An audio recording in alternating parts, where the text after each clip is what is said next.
voici une première capsule traitant de la régulation de la pression artérielle.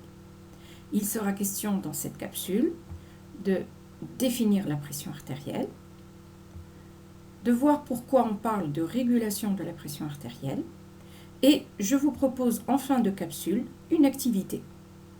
Vous aurez le corrigé dans la capsule numéro 2 dont je vous mettrai le lien.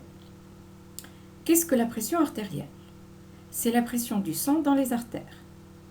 Les artères sont des vaisseaux sanguins qui conduisent le sang depuis le cœur vers les organes. On peut dire aussi tension artérielle car c'est la force exercée par le sang sur la paroi de l'artère. Je vous invite à voir le schéma. Quand on mesure la tension artérielle, deux valeurs sont données. Une valeur maximale qui peut être par exemple de 12 cm de mercure, c'est la pression systolique. Une valeur minimale qui peut être par exemple 8 cm de mercure, c'est la pression diastolique. Voyons voir la signification de la pression systolique. Pour cela, on utilise un tensiomètre qui est formé d'un brassard qui entoure le bras et qui peut être gonflé grâce à la pompe à air. Il y a aussi un manomètre sur lequel on peut lire les valeurs et le stéthoscope qui permet d'entendre le bruit du passage du sang. Suite à la compression, le sang ne passe plus au niveau de l'artère. Dans ces conditions, aucun bruit n'est perçu au niveau du stéthoscope. On commence la décompression par la libération d'air. Le sang recommence à passer brusquement dans les artères et cette fois-ci, on entend un bruit au niveau du stéthoscope. On peut alors enregistrer une valeur au niveau du manomètre. C'est la pression systolique. Voyons voir maintenant la signification de la pression diastolique.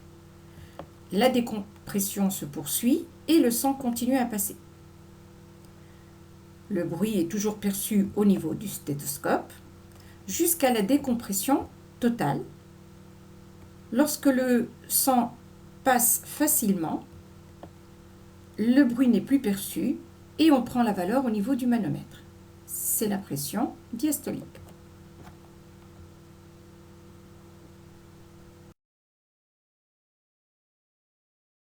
Alors pourquoi parle-t-on de régulation de la pression artérielle? La pression artérielle fait partie des constantes biologiques de l'organisme, au même titre que la glycémie ou la température que vous avez étudiée en troisième année. Ainsi, toute variation, hypertension ou hypotension, doit être régulée. Voici maintenant l'activité que je vous propose.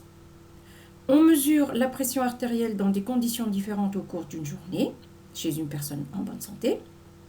Les résultats sont présentés par le graphe ci-dessous et on vous demande d'analyser les données fournies par le document et d'en tirer une conclusion.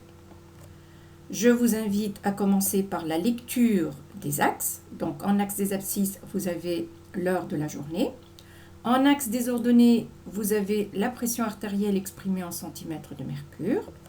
Sur ce document, vous avez une courbe concernant la pression systolique et une courbe concernant la pression diastolique. Et enfin, vous avez les différentes activités réalisées par cette personne. Le corrigé sera présenté dans la capsule numéro 2 et je vous mettrai le lien.